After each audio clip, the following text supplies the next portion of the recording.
Assalamualaikum warahmatullahi wabarakatuh. Salam sejahtera.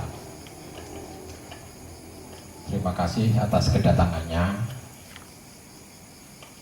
pada kesempatan untuk membuka kantor Pak ya, kantor sekretariatnya Karang Taruna. Saya nggak usah basa-basi, saya kepingin menerangkan tentang berkehidupan yang sesuai dengan Pancasila. Jadi gini, kita ibaratkan sekarang desa Jagapura ini adalah negara kecil. Nah, sekarang ini kita mencontoh dengan negara kita, yaitu Indonesia. Saya sekarang ini baru berani membuka seperti ini karena presiden kita itu sangat Pancasilais. Ya, jadi saya ingin menegaskan presiden kita saat ini Bapak Joko Widodo itu sangat Pancasilais. Mana buktinya? Dia tidak takut dengan tekanan siapapun. Ada permasalahan apapun dengan pihak luar negeri, contoh kapal-kapal yang berani masuk dengan tidak benar ditenggelamkan, dibakar. Hebat nggak kita punya presiden seperti itu? Karena presidennya berani, rakyatnya juga harus berani. Tapi beraninya dengan berpancasila. Nah, makanya saya sudah pamit di sini dengan negara kecil kita ini. Jadi saya ibaratkan Jagapura ini adalah negara kecil. Presidennya siapa? Siapa? Yang kenceng nyebutnya. Nah, ini Pak Sutarno ini adalah presiden kita. Nah, suatu negara itu sudah punya ketetapan. Jadi ada umaroh, ada ulama, ada umat. Umarohnya siapa? Umarohnya adalah Pak Sutarno. Ulamanya siapa? Ini, saya memberanikan diri, memproklamirkan diri menjadi ulama di desa Jagapura sini. Lah, ulama saya, ulama itu maksudnya apa sih? Ulama itu maksudnya ahli. Jadi saya di sini perlu nyombong, saya ahli berpancasila. Bagaimana cara kehidupan berpancasila? Mari bareng-bareng kita jalankan. Saya berharap mulai saya awali dengan Karang Taruna. Nah, di suatu negara juga demikian. Sekarang ini Bapak Jokowi yang awal siapa? Pak Gatot Nurmantio. Itu juga tentara yang Pancasilais. Apa kita nggak punya di sini? Ini Pak Gatot Nurmantio-nya di desa Jagapura. Pak Babinsa, Pak Sukarmin enggak ya? Nih Pak Pak Karsimin. Ini Bapak Gatot Nurmantio yang ada di desa Jagapura yang akan membackup rakyatnya yang ada di sini. Saya selama ini prihatin karena saya memantau juga kapan kita ini akan bangkit.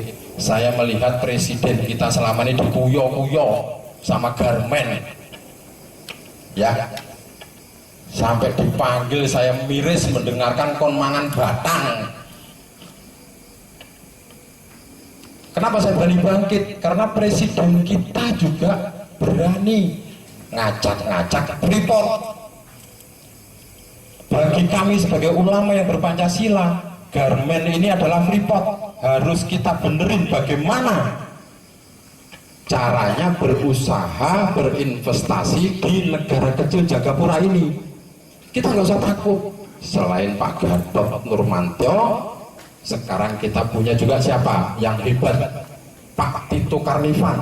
Itu polisi yang berpancasila. Apa kita nggak punya? Siapa?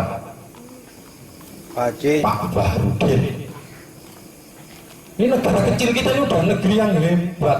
Ada investor masuk, apalagi nanti akan ada didas. Tapi kalau rakyatnya tidak paham itu, kalau presidennya tidak dikawal, didampingi oleh ulama yang benar, ya selawase melarat terus kita ini. Jadi saya mengumpulkan di sini bersama dengan Karang Taruna, bukannya saya mau ngajak ngancam-ngancam, tidak. Ya, investor yang bernama Garmen dan Korea ini harus kita amankan, harus kita buat nyaman berinvestasi di negara kita. Tetapi ikuti undang-undang yang berlaku di Indonesia. Kalau perlu dia yang mengikuti budaya di Indonesia ini, bukan kita yang harus mengikuti mereka. Setuju nggak seperti ini? Setuju. Nah, untuk itu saya minta doa restu. Aku pamit dulu. Kalau saya tadi nyombong menjadi memproklamirkan diri sebagai ulama, diterima nggak kira-kira ini? Pak Polisi, Pak, diterima nggak saya, Pak? Pak Gatot Nurmantio? Rakyatnya, umatnya gimana nih? Siap nggak menerima? Alhamdulillah. Tapi saya bolak-balik ngomong, harus dijalankan semuanya sesuai undang-undang yang berlaku. Dan kita sudah punya ahlinya itu. Makanya kalau sampai Garmen yang saya ibaratkan Freeport tidak mengikuti aturan itu, ya Pak Gatot Nurmantio sama Pak Tito Karnivan bagaimana sebagai penegak hukumnya? Apa mau ikut nginjek-nginjek kita malahan? Nggak mungkin lah ya Pak ya. Saya meminta Pak Gatot Nurmantio dengan Pak Tito Karnivan ini di belakang rakyat Jagapura. Jangan malah membelain privat. Kira-kira ini rakyat mendukung nggak ini? Ini saya ingin menegaskan tentang sedikit Pancasila. Ini saya sudah menulis Bapak Sejati Serdadu Abla. Ini saya kenalkan tentang Abla. Kalau orang itu sudah mengaku berpancasila, itu harus mengaku anak bangsa lintas agama. Jadi ini singkatannya anak bangsa lintas agama. Kalau kita berpancasila, jangan beda-bedakan agama. Karena agama itu adalah hubungan pribadi-pribadi manusia dengan Tuhannya. Nah, Pancasila ini dilahirkan oleh Bung Karno, nggak sembarangan. Bung Karno yo tirakate tenanan. Ibadahnya ya betul-betul bersama dengan kiai-kiai dan ulama-ulama lintas agama. Jadi yang merdekakan Indonesia ini bukan orang Islam tok. Ada saudara kita Kristen, Buddha, Hindu, pernah dengan Konghucu. Itu bareng-bareng dulu. Memang betul yang mayoritasnya orang Islam. Tetapi bukan berarti sekarang harus melihat orang Islam, tidak. Sampai saat itu Pancasila itu di belakangnya ada tulisan berdasarkan syariat Islam. Tapi dengan piawainya Bung Karno, seorang pemimpin besar bangsa kita yang memerdekakan Indonesia dengan melahirkan Pancasila, dihilangkanlah berdasarkan syariat Islam itu. Karena negara kita bukan muslim semua, tapi harus diwaspadai. Sekarang ini harus diwaspadai. Saya jelaskan ya. Sekarang ini Di Indonesia itu ada istilahnya ngerel kiri dan ngerel kanan. Saya jelasin tentang itu ya. Ngerel kiri itu siapa? Yang ngerel kiri itu saudara-saudara kita dulu yang berideologi komunis. Itu ngerel kiri. Apa mungkin mau di negara kita ini komunis bangkit lagi? Mau nggak? Udah pada ditolak kan? Nah, tidak mungkin komunis itu akan bangkit lagi di bumi Indonesia ini, utamanya di bumi negara kecil kita, Jagapura. Kita nggak mau kan komunis berada di Jagapura? Nah, sekarang saya tunjukkan ada lagi sekarang itu yang ngerel kanan. Siapa yang ngerel kanan? Tahu nggak yang ngerel kanan? Tak jelaskan di sini. Yang ngerel kanan itu yang berusaha mau mengembalikan Pancasila, di belakangnya ada embel-embel berdasarkan syariat Islam. Itu yang saya sebut ngerel kanan. Itu yang wajib kita waspadai. Di Jagapura ini ada nggak kira-kira yang seperti itu? Belum tahu. Jangan bilang nggak ada, ya. Belum tahu berarti kemungkinannya ada nggak? Kemungkinannya ada. Itu yang harus wajib kita waspadai. Dan itu bukan hanya tanggung jawabnya Pak Gatot Nurmantio sama Pak Tito Karnivan, tidak, itu merupakan tanggung jawab semua warga desa Jagapura. Nah, kemudian kalau ada yang ngerel kiri, ada ngerel kanan, kita harus kemana? Kita pakai yang ngerel lurus, karena itu yang akan benar. Yang ngerel lurus mana? Yang memakai ideologi Pancasila. Jadi jangan bosan-bosan, kita ini selalu belajar berfalsafah Pancasila dengan sebenar-benarnya. Nah, tentang yang di Garmen itu kita minta doa restunya, tadi sudah dipaparkan oleh Bapak Ketuanya, dan masyarakat sini melalui Karang Taruna saya minta untuk didukung ya. Ini semua nanti saya sudah pesan sebagai ulama di sini, semuanya itu utamakan untuk kemaslahatan warga Jagapura. Nah, saya pikir nggak usah panjang lebar. Nanti kalau kurang pemahaman, kurang paham dan sebagainya, datang di kantor sekretariat ini, menanyakan apa saja tentang kehidupan berpancasila atau menanyakan tentang bagaimana perkembangan dengan Garmen, silakan ada kantor sekretariatnya. Oke? Jadi saya pikir seperti itu. Terima kasih. Wassalamualaikum warahmatullahi wabarakatuh.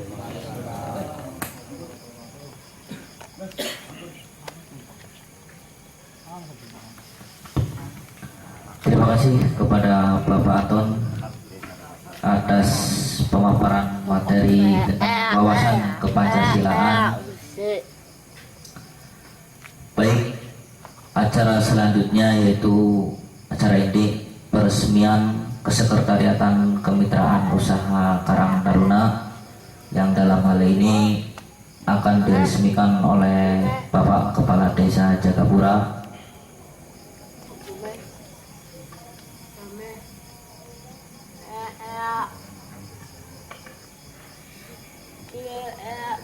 Baik, ini untuk waktu kami persilakan kepada Bapak Kepala Desa dengan meresmikan Kesekretariatan Kemitraan Usaha Karang Taruna Desa Jagapura.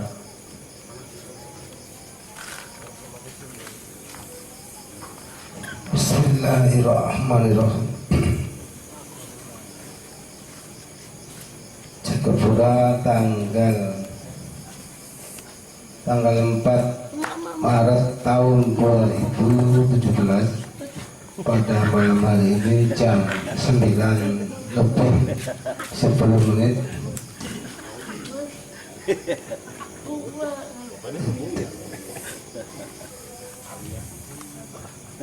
kantor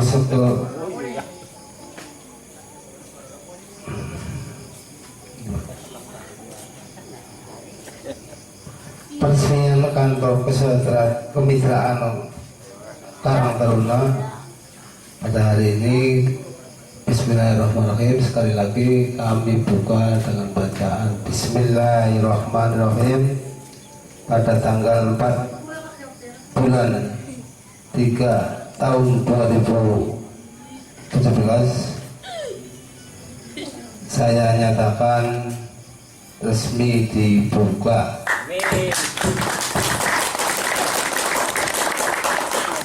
Demikianlah, semoga dengan berdirinya kantor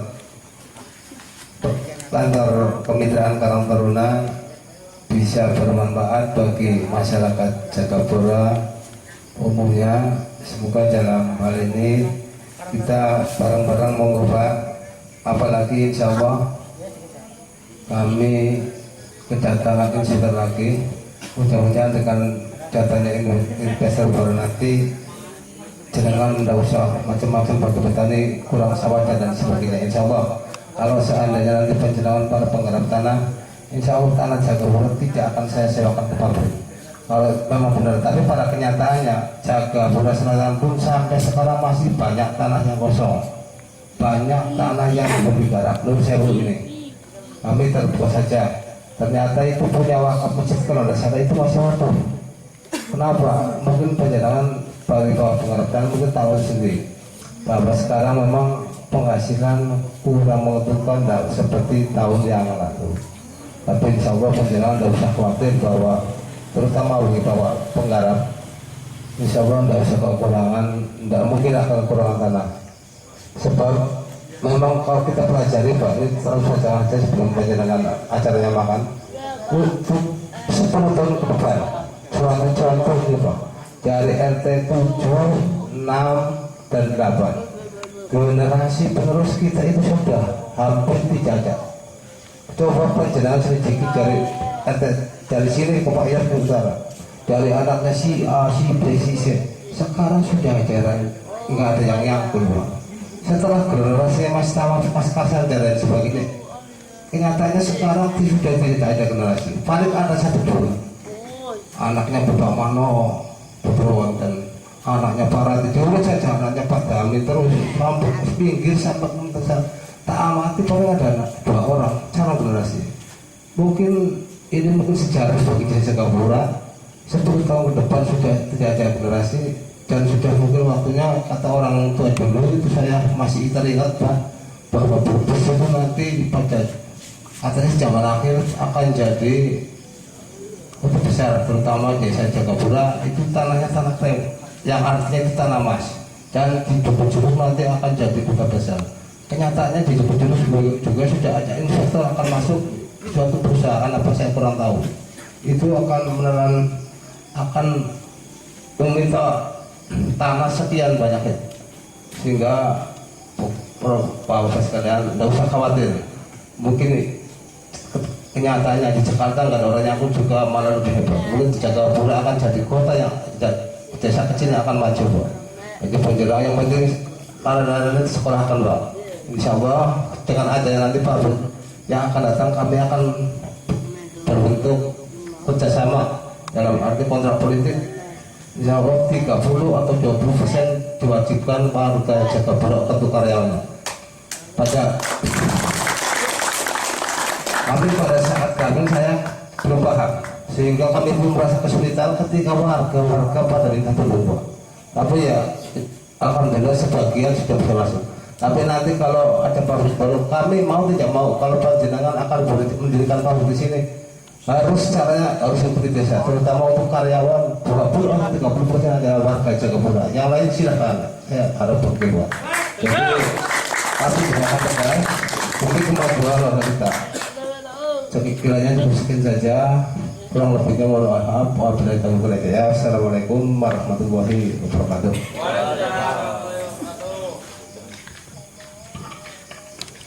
Baik, sebelum acara penutup, saya bacakan untuk kesimpulan-kesimpulan dalam acara malam hari ini, di mana kenyataan yang ada sekarang, Desa Jagapura ini menjadi sebuah maskot baru di Brebes, khususnya wilayah Brebes Barat, di mana sudah ada masuk pabrik, sudah selayaknya masyarakat Jagapura itu mendapatkan kompensasi ataupun memanfaatkan dari apa-apa yang sudah berdampak ke masyarakat dengan adanya sebuah era industrial di Brebes ini, khususnya di Jagapura. Maka dengan ini sih untuk Karang Taruna Desa Jagapura dengan program-programnya memohon doa dan restunya serta dukungan dari warga masyarakat seluruh Jagapura, dari pemerintahan desa bersama-sama dengan Karang Taruna akan bergerak untuk mewujudkan program-program nyata dari masyarakat dan oleh masyarakat. Kita kelola bersama-sama dengan berbentuk dana CSR serta kemitraan-kemitraan usaha yang akan dilakukan oleh Karang Taruna, serta beberapa hal yang perlu digali lagi oleh masyarakat Jagapura, itu potensi-potensi desa bisa dikembangkan melalui program-program nyata serta persatuan, serta dengan adanya forum ABLA di Desa Jagapura lahirnya. Semoga ini menjadi cikal bakal persatuan khususnya di Jagapura serta umumnya bagi seluruh masyarakat Indonesia. Baik, acara selanjutnya yaitu penutup dan doa. Untuk doa kami persilakan dari Bapak Ketua Karang Taruna, Mas Hadi Robi.